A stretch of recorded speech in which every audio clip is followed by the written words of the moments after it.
Buenas noches. En Punto de Encuentro estamos comprometidos a difundir los derechos de la mujer a una vida libre de violencia. Por eso es que hacemos hoy un análisis del impacto de la violencia contra las mujeres hasta lo que va de este año 2025, avances, propuestas también que siempre son muy necesarias. Por eso es que he convocado una vez más a un grupo de especialistas. Agradezco mucho a la doctora Amelia Iruretagoyena, académica de la Universidad de Sonora, integrante de Hermosillo Cómo Vamos y la Observatoria Todas MX Sonora. Siempre, doctora, agradecido por su valiosa colaboración y participación en estos programas. Al contrario, muchas gracias por la oportunidad. Muchísimas gracias. Bueno, se encuentra la doctorante Lisette Sandoval Meneses, doctorante en políticas públicas y activista e integrante de la Observatoria Todas MX Sonora, a quien agradezco, como siempre, también su valiosa participación en televisión, en radio. Gracias, Lisette, ¿cómo estás? Muchas gracias, Marco. Pues muy contenta de estar aquí con todos ustedes y con Amelia. Gracias. Y nos enlazamos hasta Cajeme con la señora Leti Burgos, mujer política activista, yogi y creadora de cultura feminista. Señora Burgos, un gusto saludarla. Un abrazo hasta Ciudad Obregón. Marco, igualmente saludo con mucho cariño a mis compañeras, a la doctora Amelia y desde luego a nuestra maestra Lisette. Un gusto desde Cajeme. Gracias. Señora Burgos, ¿en qué consiste la violencia de género? ¿Cómo detectarla y qué se les puede recomendar a las mujeres víctimas de violencia ante esta situación? Siempre me gusta empezar con lo básico, con lo elemental, porque creo que existen todavía muchas mujeres que no distinguen algunos tipos de violencia porque lamentablemente se ha normalizado, y es por eso importante mencionar y partir de esto que es lo más elemental y lo más básico. Así es, Marco, efectivamente estamos para contribuir a la cultura de los derechos humanos y a propósito, pues la violencia de género es cualquier acción u omisión, y cuando hablamos de omisión es a quien le toca garantizar los derechos humanos, que es a todos los poderes del Estado y los 3 niveles de gobierno, incluidos los organismos autónomos, basada en su género, es decir, cualquier acción u omisión basada en su género, es decir, que dañe a mujeres o hombres o de la diversidad sexual, que les cause daño o sufrimiento psicológico, físico, patrimonial, económico, sexual, o le ocasione la muerte. En este caso, le ocasionen un hecho feminicida, tanto en el ámbito privado como en el público. Creo que es muy importante, Marco, decir que ¿cómo me puedo dar cuenta? Pues tan sencillo como que no hago lo que no quiero que me hagan. Ese es el acto de acción cualquiera. Cualquier acción que yo no quiero no puedo yo hacerlo. Y las instituciones con más razón. Claro. Las que omiten, ¿verdad? Cualquier hecho que le obliga al Estado a garantizar los derechos humanos de las mujeres. Una de las violencias más lacerantes, sin duda, es la impunidad. Sin duda.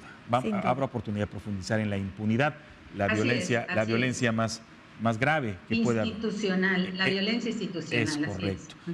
Ya la maestra Burgos, doctorante Lisette, próxima a ser doctora, Lisette, pues ya enumeró algunos tipos de violencia, ¿no? Si quieres tú aportar más, porque obviamente con el tiempo se ha aprendido a detectar más y a visibilizar más tipos de violencia. Y estadísticamente, ¿cuál es el comportamiento que han tenido este tipo de violencias, digamos, en los últimos 5 años? Pues mira, la Ley de Acceso General de las Mujeres a una Vida Libre de Violencia es la que nos establece los tipos y los ámbitos, ¿no? Los tipos son psicológico, físico, económico, patrimonial, sexual, entre otros. Y los ámbitos son el comunitario, el familiar, laboral, institucional y, bueno, y el escolar. Y estos son los tipos y los ámbitos que se miden. ¿Quién los mide? Bueno, hay varias encuestas, pero la principal encuesta es la ENDIRE, la encuesta de las relaciones y dinámicas en los hogares. Y lo que nos muestra la ENDIRE, lastimosamente, en los últimos años, principalmente del 2016 a 2021, porque se mide cierto periodo, es que todas las violencias han aumentado. Todas. ¿Cuál aumentó en mayor significancia del 2016 a 2021? Pues la violencia sexual aumentó en un grado importante, y la violencia comunitaria. Entonces son 2 rubros donde tenemos una alza mayor que en los otros.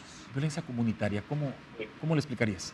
Pues la violencia comunitaria es la violencia que sucede en el ámbito de la comunidad, ¿no? Puede ser en la calle. Violencia Por ejemplo, pues los piropos, los tocamientos en la calle, en el transporte público. Se puede ir hasta desaparición, hasta violación, violencia física, pero empieza pues con violencias sutiles, ¿no? Claro. Que son estos continuums de violencias que encontramos en todos los ámbitos de las violencias. Increíble que la comunitaria, con tantas leyes, la verdad se ha aumentado la difusión del conocimiento y luego respeto de los derechos a las mujeres en una vida libre de violencia, continúe la comunitaria, ¿no? O sea, porque se supone que pues tendríamos que ya la mayoría tener cuando menos una noción, sentido común y valores universales para saber qué es violencia y no en la calle con una mujer, y que continúe. ¿Cómo andamos en el contexto social también? ¿Qué impacto tiene la violencia en las mujeres víctimas y en el contexto social, ya que estamos con todo esto? Pues mira, el impacto es realmente muy grave, muy grande. Porque no solamente afecta directamente a las mujeres y a sus familias, sino hay un impacto social de la violencia. Lo podemos ver como un problema de salud pública, lo podemos ver como un problema de seguridad, lo podemos entender como un problema de derechos humanos. Entonces, en todos estos ámbitos hay manifestaciones de las violencias que van a afectar directamente a las mujeres, a las familias, a los hijos de estas mujeres, pero sobre todo hay un costo social también.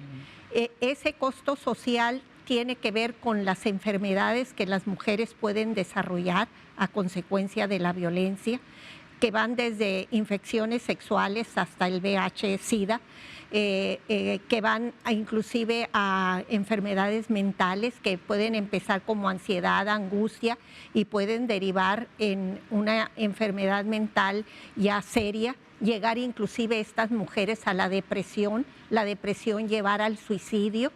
En el caso de los hijos, los estudios nos dicen que los hijos de padres violentadores tienden por el aprendizaje social a repetir esa conducta cuando ellos lleguen a relaciones de pareja o inclusive pues en sus relaciones con el resto de las personas. Y también estos hijos no solamente pueden ser perpetradores de violencia, sino ellos sufrir violencia, es decir, que pueden pasar también a tener tolerancia hacia la violencia. Todo esto, pues obviamente enardece nuestro sistema social y genera problemáticas pues, en el ámbito de la seguridad pública, como es la criminalidad. ¿Por qué? Porque la criminalidad es producto de la violencia. Qué importante es la familia, ¿no? Señora Burgos, Lisset, maestra, qué importante es la formación de valores con el ejemplo. El trato entre los progenitores es tan elemental para ir formando hombres y mujeres sanos mentalmente. Y la resolución pacífica de conflictos, no con violencia. Es que ese es uno de los aspectos que deben de preponderarse en la familia, ¿no?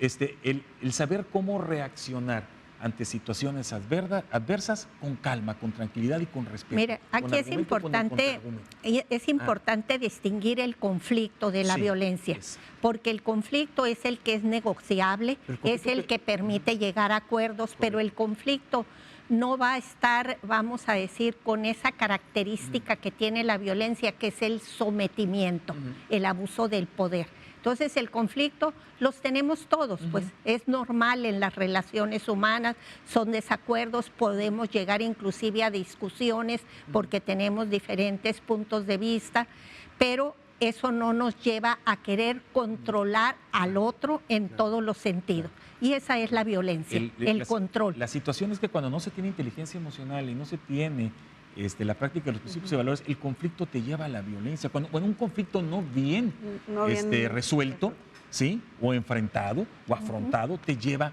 a la violencia.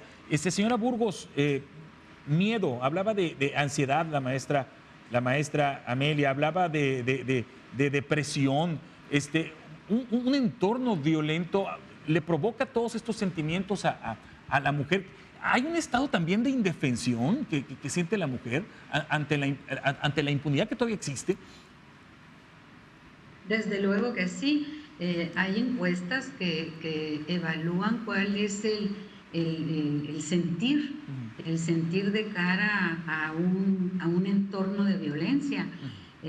La encuesta última relacionada con la victimización y la seguridad nos habla de que 6 de cada 10 personas, en general, ¿verdad?, en su ámbito no se siente segura ni garantizada su atención que esperaría de la autoridad. Y creo que eso es muy grave porque nos está hablando de que no hay confianza, de que no hay confianza. O sea, aparte de que en el hogar tienes un índice mayor de violencia, tienes que, esto se une al gran problema de la falta de credibilidad, y creo que en gran medida tiene que ver con la norma que el responsable de atenderla, el obligado, el ente obligado, que es la autoridad, no está a la altura del reclamo. Señora Burgos, con ese último comentario nos vamos, porque regresamos con el bloque de denuncia, investigación y prevención de la violencia contra las mujeres en Sonora. Pausa y volvemos.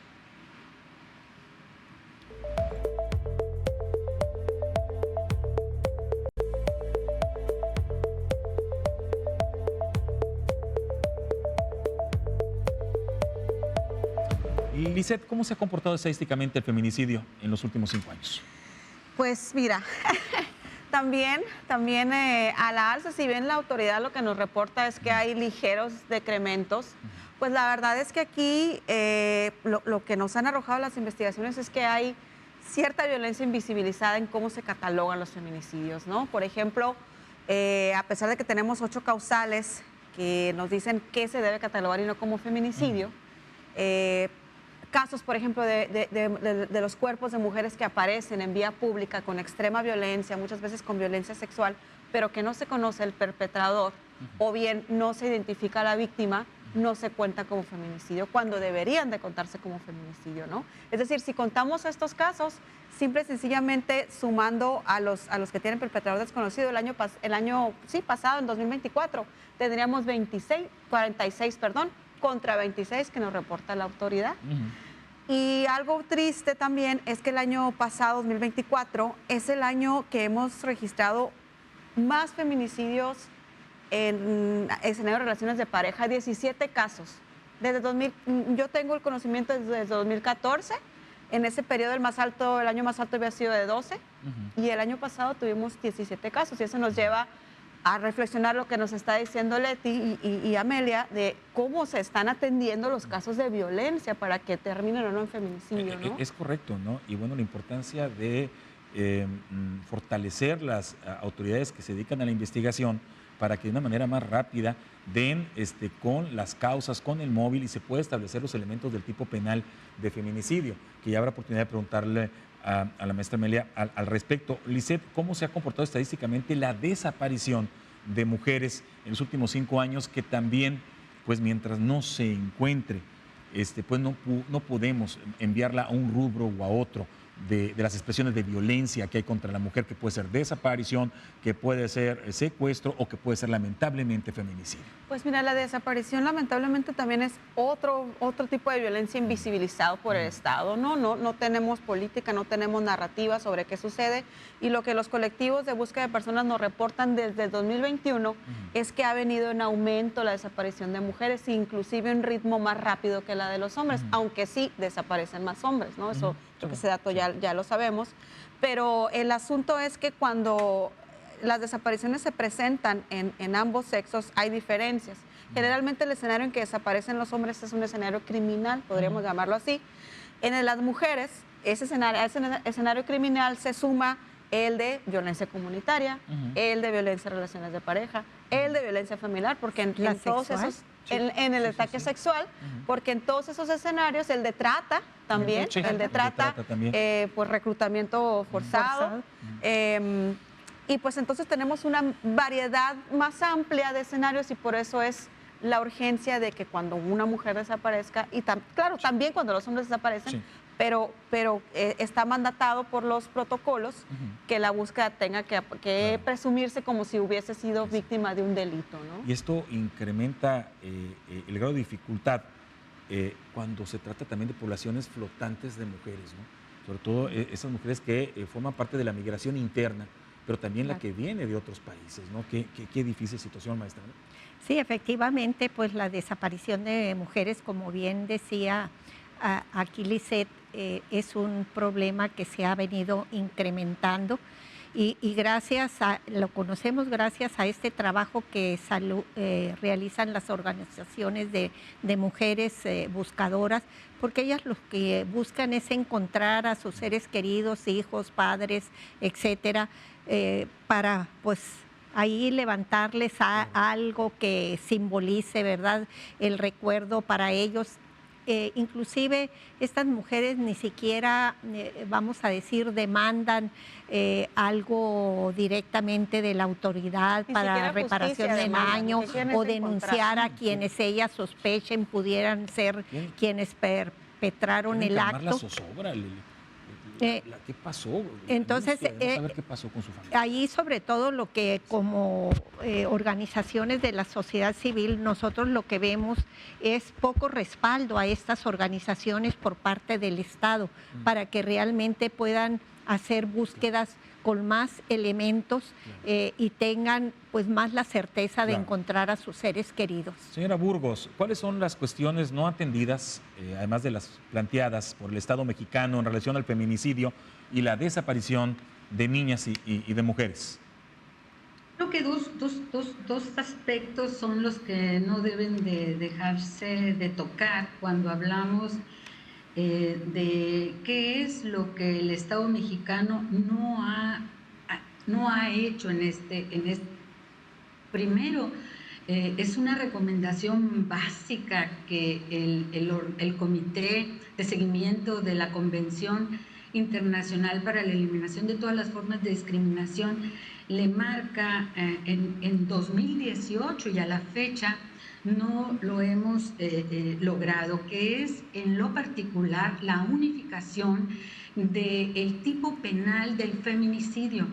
Si bien es cierto, ya lo tenemos tipificado en todos los estados de la República, este no es el referente único que debiera de haber para que efectivamente no se dé con lo que señalaba la maestra Lisette Sandoval, que en Sinaloa todos los homicidios a mujeres, que creo que así debería de ser, se califican de feminicidios y se investigan y se desahoga todo lo que significa el debido proceso. Y el otro elemento es el que tiene que ver con las desapariciones. Todavía en nuestro país no tenemos un diagnóstico que nos hable con precisión qué está pasando con la desaparición de mujeres y de niñas. El protocolo ALBA solamente existe, y digo existe porque debería de existir en los 32 entidades de la República, en 20 estados de la República, en 6 todavía no, y entre esos 6, dos de ellos ni siquiera se dibuja el comité técnico, porque es el comité técnico que tiene que dar, y hablo de Morelos y Nuevo León, con que no se cuenta con ese protocolo. El protocolo ALBA, que por cierto hay que decirlo, se deriva de la recomendación que se le hace a México por los hechos tan dolorosos sucedidos en Ciudad Juárez. Sí. Estamos hablando Juárez. de 2 décadas atrás. Entonces, México le está fallando a las mujeres en estos dos aspectos tan dolorosos como son los casos de feminicidio, que hoy no podemos tener con certeza cuál es la situación que guarda los casos de feminicidio, y segundo, la desaparición de mujeres, niñas, adolescentes en nuestro país. Claro, bueno, existen leyes para proteger a la mujer de violencia, para tipificar delitos por violencia contra la mujer. Existen campañas, existen instituciones públicas de los 3 niveles de gobierno y pareciera que no se logra una reducción contundente. ¿Subsisten, maestra, obstáculos institucionales por los cuales las mujeres no denuncian las violencias y cuáles serían estos? Pues mira, todos los podemos englobar en lo que viene siendo la violencia institucional, que consistiría en todas aquellas acciones o omisiones en que incurren las instituciones, tanto públicas como privadas, restringiendo o negando derechos de las mujeres. Y esto tiene que ver con todo un entramado, vamos a decir, que está resultando muy difícil de romper, porque vemos que las instituciones no realizan los programas que inclusive por ley están obligadas a llevar a cabo. A nivel nacional se elabora un plan integral que tiene que ver pues con la prevención, sanción, atención, erradicación de las violencias. Sin embargo, muchas de estas acciones no se cubren de esos planes que los estados, por esto de la coordinación, están obligados a implementar y no lo hacen. En ocasiones, pues los planes, los programas se dilatan 2, 3 años en salir. Pues mucho más difícil luego se torna la implementación de los mismos. Ahí también podemos ver que las instituciones siguen estigmatizando y discriminando a las mujeres que acuden a los servicios. Entonces, por lo tanto, en ese corrido de voz que hay, las mujeres se desalientan para ir a presentar una denuncia. Por otra parte, la falta de servicios de asesoría jurídica a las mujeres. Al menos yo en mi práctica lo que más he visto que ese es el freno muy fuerte de las mujeres. No hay una institución que realmente les esté dando servicios gratuitos. Una orientación legal no basta, tú sabes perfectamente, Marco, ¿no? Sí, no se da abasto la Defensoría de Oficio, es imposible, o el bufete de la Universidad de Sonora. Sí, es desgastante emocional y económicamente llevar una denuncia, por ejemplo, al Ministerio Público. ¿Cuánto nos cobra un colega penalista, honestamente? Sí, por eso el acceso a la justicia en esto que tiene que ver con las violencias a las mujeres está negado. En la práctica está negado porque no basta con que se diga en un discurso, tiene que ser llevado a la realidad y esto no está ocurriendo. Entonces, tenemos todas esas problemáticas, además la falta realmente de servicios de atención y apoyo psicológico a las mujeres que sufren violencia. ¿Por qué? Porque el calvario que van a llevar para enfrentarse a las instancias judiciales, para enfrentarse en ocasiones a la propia familia, al propio entorno social, las lleva a vivir una situación de angustia, de ansiedad, de depresión, que ameritan ese tipo de servicios. No los tenemos tampoco. Que tengamos pinceladas es una cosa. Ahorita que decías de la Defensoría de Oficio, pues la verdad no tiene capacidad para atender, además que el personal no está capacitado con perspectiva de género, no hay psicólogos ahí para hacer la contención. Entonces, tenemos una política pública en lo que respecta con las mujeres, que yo digo que la tenemos agarrada con los hilos. Vamos a irnos a corte, maestra. Con ese punto hacemos pausa y regresamos con leyes y políticas públicas a propósito del México contra la violencia de género, avance o letra muerta. Con eso y más, volvemos. ¿Qué es esto?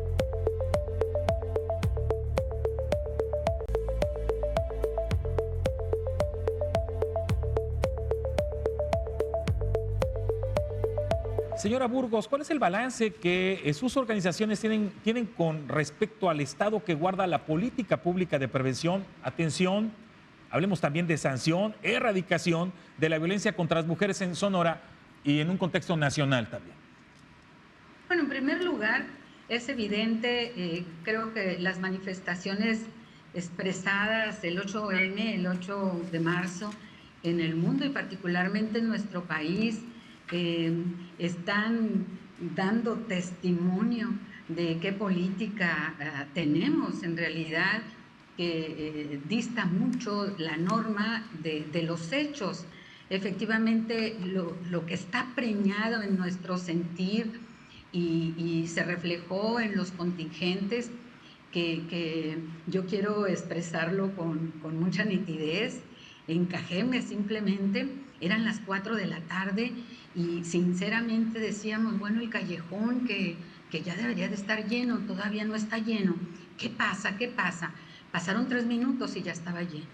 Pasaron 7 minutos y ya tuvimos que salir porque ya no estábamos conteniendo el número de niñas con madres a un lado, jóvenes, la mayoría jóvenes, y desde luego las adultas y nosotras como las organizadoras de los eventos. Esa es una muestra del sentir, y era un sentir, creo que lo vivieron también en Hermosillo, en Nogales, en San Luis Río Colorado, en Navojoa, donde hubo movilización, y esa es una muestra de que dista. Tenemos problemas con... ahí está, ya. Adelante, señora Burgos, la escuchamos. Decimos que defendemos lo logrado, que salimos para defender lo logrado porque estamos claras de que hemos logrado normas, leyes, pero que la realidad sigue azotándonos fuertemente, la violencia, mucha indignación por todo lo que se ha dejado de hacer en Sonora y en México, la demanda de un programa único de seguridad y protección para las mujeres no existe como tal. Los 3 niveles de gobierno aparecen, pero tarde, o aparecen desarticulados, y esa es la realidad, y se muestra con la gran indignación que luego en los carteles se expresan mucho más que la voz que podríamos estar aquí disertando.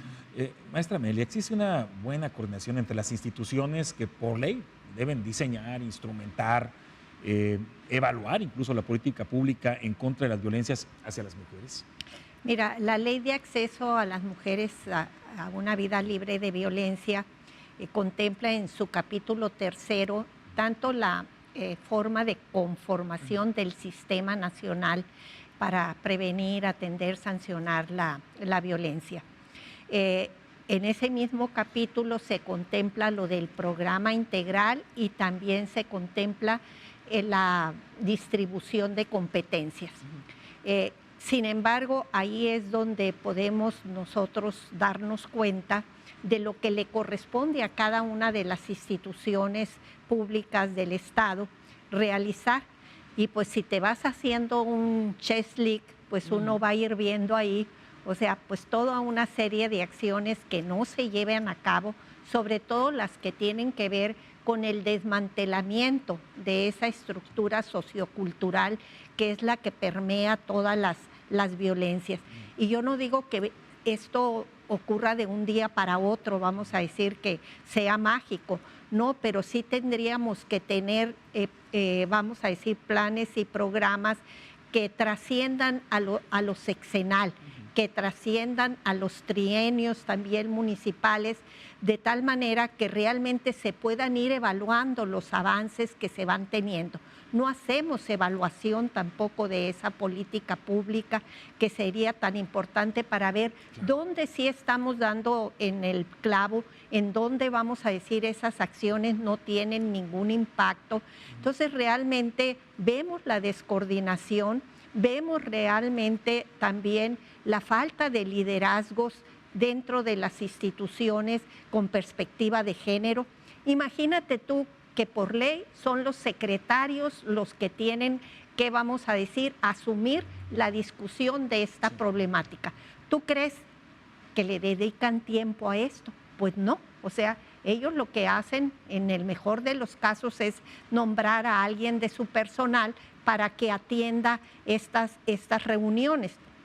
Pero, o sea, pues esta gente no tiene capacidad para tomar decisiones, no tiene acceso a los recursos que se puedan requerir para instrumentar todas las acciones.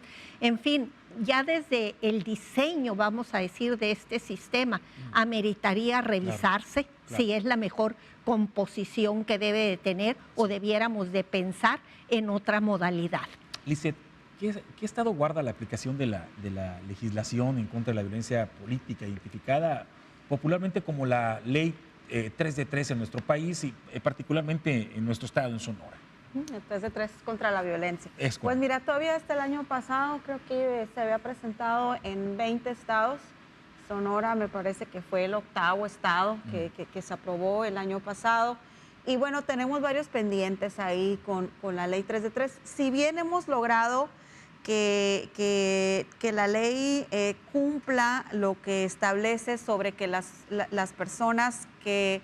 Bueno, vamos a explicar qué es la ley 3 de 3, ¿no? Es que ninguna persona que tenga sentencia firme, que fue como se aprobó, pero ahorita platicamos de eso porque es un detalle importante en la práctica, que tenga sentencia firme por ser deudor alimentario, por delitos por violencia sexual y delitos por violencia física, no pueda ser candidata a un puesto o que no labore en alguna institución de gobierno en los 3 niveles.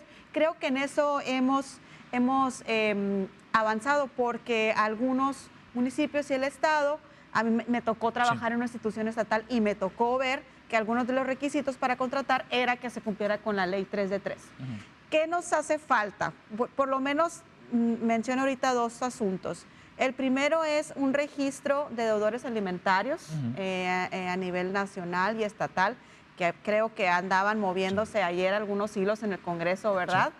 Lastimosamente anda por ahí moviendo los hilos un diputado que al parecer tiene hijos fuera del matrimonio y no les pasa pensión, entonces habría que agregarlo a ese registro. Pero bueno, ese es un pendiente porque ese registro es necesario para que se pueda comprobar si es o no esa persona deudor alimentario. Y la otra es, como la ley 3 de 3 aquí en Sonora se aprobó por sentencia firme, es decir, ya que se hubiera desahogado el juicio y se le hubiera dictado una sentencia, en este caso condenatoria o liberada, ¿no? Sí, o liberada. Nosotros pedíamos que se aprobara por vinculación a proceso, es decir, desde que el juez ve que hay elementos para vincularte y empezar un juicio, que desde ahí pues se aplicara esta ley. Y es esta sentencia firme. Es esta sentencia firme, pero en la práctica lo estamos sufriendo, porque hay personas con denuncias de violencia, específicamente en instituciones, en Poder Judicial, que está el juicio en proceso, varias denuncias, y no podemos hacer válida esta ley porque no tiene la sentencia firme. Nosotros alegábamos que los juicios tardan años. Aún con sentencia firme. O sea, yo atiendo ahorita algunos casos de mujeres y vamos a decir, ya hay un convenio ante la autoridad judicial y no se cumple. Y además, imagínate la revictimización de esas mujeres se tienen que volver a someter a un nuevo proceso, o sea, meter denuncia, que corra que llegue ante la autoridad judicial para que, ¿verdad? O sea, dicte alguna medida la autoridad, algo que, vamos a decir, yo pienso ya nada más sería cuestión de ir con ese convenio con un juez, denunciar que no está cumpliendo y tomar las medidas que se tuvieran que tomar, pues, pero la mujer es sometida nuevamente a seguir todo el proceso, por eso desisten. Hay es una resistencia que se tiene en los poderes y en todos los niveles de gobierno. Señora Burgos, adelante. Adelante, señora Burgos. Y diría yo que el ejemplo más fehaciente es Sara Valle, que en el proceso del 2021 se ganó por sentencia la eliminación no solamente de quien ostentaba el cargo de candidato a la presidencia en Guaymas, sino toda la planilla. Sin embargo, al día de hoy, pues resulta que le ha revertido, está siendo acusado sus hijos y ella misma por el victimario, quien se fue eliminado por sentencia. Entonces es mucho más grave, sin lugar a duda, el panorama de cara a la justicia. y creo que debemos de destacar que aún y con todo eso, las mujeres debemos de seguir insistiendo, de hacer valer la ley, Claro, y acudir claro. a las instituciones, porque ellos son o debían de ser los garantes de nuestros Claro, derechos claro. humanos. Vamos a hacer pausa y regreso precisamente con la señora Burgos y hablar sobre qué impacto ha tenido las medidas contempladas en el resolutivo sobre la alerta de género en los 6 municipios alertados en el estado de Sonora. Y claro, regresamos ya al bloque final y a las conclusiones. Pausa y volvemos.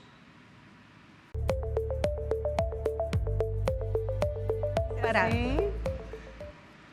Señora Burgos, de regreso con usted. ¿Qué impacto ha tenido las medidas contempladas en el resolutivo sobre la alerta de género en 6 municipios alertados en el estado de Sonora?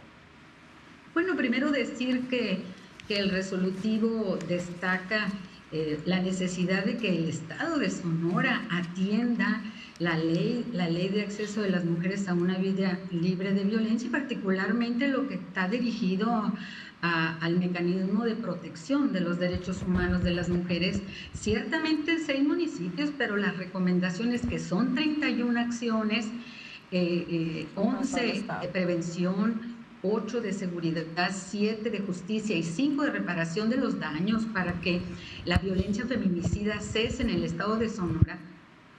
Claro, a la vuelta de 4 años, diríamos que una década, Marco, porque la alerta de violencia de género en el caso, por ejemplo, de KGM, que se solicitó en el 2015, se declara al 2021, es decir, hace 4 años, y KGM, como San Luis Río Colorado, Nogales y Hermosillo, siguen apareciendo, Marco, tristemente, siguen apareciendo, y eso en datos oficiales, dentro de los 100 municipios de mayor incidencia feminicida. Ese es el impacto, muy bajo.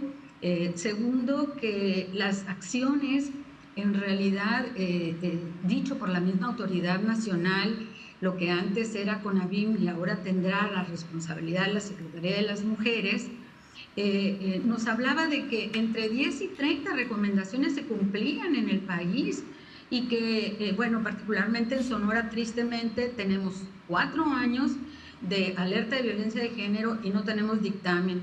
Un dictamen que debiera de emitirlo el órgano federal para saber cuál es el estado que guardan las alertas, particularmente en estos municipios alertados. Pero hay evidencia de que, por ejemplo, en prevención, los sistemas municipales para prevenir, atender, sancionar y erradicar la violencia contra las mujeres aún no se instalan como se debiera. Hace 3 años se instalaron los CONPAVI, que son los consejos municipales para prevenir y atender violencia familiar, ciertamente, pero no tenemos aprobados programas específicos. Entonces, mucho por hacer, Marco, de verdad mucho por hacer. La autoridad, creo, está desdeñando su responsabilidad, está violentando la ley al no cumplirla debidamente, y nosotras hemos exhortado que el gobierno federal declare la alerta de violencia de género en términos de lo que significa el incumplimiento de la alerta de violencia de género. Y bueno, mucho por hacer, sin duda. Maestra, son muchas preguntas. Vamos rápido con respuestas porque la gente de seguro está muy interesada escuchándolas, de veras, y les agradezco. ¿Cuáles serían las propuestas, maestra Amelia, para generar cultura en el respeto de los derechos de la mujer por parte de los poderes del Estado e instituciones responsables de la política pública en contra de la violencia hacia las mujeres? Pues mira, necesitan las instituciones del Estado, las instituciones privadas también, la sociedad en general. Necesitamos cada uno desde el ámbito de competencia en que podemos incidir o que nos toca incidir, desmantelar ese sistema patriarcal que tenemos, ese sistema que, vamos a decir, históricamente ha generado condiciones de opresión para las mujeres. Y esto es lo difícil. ¿Por qué? Porque esto obviamente tendría que ver con una política pública muy fuerte, que tendrían que sobre todo implementar a través de las instituciones socializadoras como es la escuela, las instituciones públicas, el gobierno, las iglesias, etcétera, para ir desterrando pues prejuicios, ir desterrando estereotipos, ir conociendo esos derechos humanos que le corresponden a la mujer, e ir generando esa sensibilización en la sociedad para que los arropemos, esos derechos, y todos los practiquemos. Lisette, ¿cuál es el papel, por cierto, de nosotros, los medios de comunicación, para pues educar, para generar... Muy buena pregunta. Para generar cultura en materia de los derechos de niñas y de mujeres? Pues mira, para empezar, sigo la tónica que nos decía Amelia, pues no reproducir revictimizaciones, no reproducir estos estereotipos de género, no revictimizar a las víctimas cuando se da una nota de violencia, de feminicidio, de desaparición, porque muchas veces hasta tienden a culparse las propias víctimas, ¿no? Que si de por qué andaba sola a esa hora, que por qué andaba en una fiesta, por qué traía puesto lo que traía puesto. Entonces, ese es uno, o sea, ser muy conscientes de cómo estamos manejando esa información, porque esa información permea en la ideología de la sociedad. Utilizar un lenguaje incluyente, que no masculinice la forma en que estamos dando la nota, y no nada más hablando de mujeres, sino de otras diversidades sexuales, ¿no? Que también es importante promover esa diversidad, esa inclusión. Y algo que yo creo que es muy importante, Marco, es que quien tiene posibilidad de hacer una investigación más profunda y exhaustiva cuando da una nota, lo haga. Porque yo veo que muchas notas de casos importantes los dan así como que muy superficialmente, pero hay mucha tela de dónde cortar. Y, por ejemplo, en el tema de desapariciones de mujeres, si tú lo investigas, hay una sistematicidad clara de lugares, patrones, colonias, edades. Entonces, creo que es muy importante que los medios que tengan esa atribución se puedan meter a fondo y nos den notas y reportajes realmente con muy buena calidad de información, ¿no? Vamos a las conclusiones para tener un minuto. Les agradezco infinitamente a las tres. Voy con su conclusión, señora Burgos, y si puede incluir en su conclusión la respuesta a esta pregunta. ¿El sistema de justicia en México y en Sonora en particular ha mejorado en materia de su respuesta a las mujeres víctimas de violencia? Y lo que desea agregar en su conclusión. Adelante. Por supuesto, es el flagelo mucho más preocupante.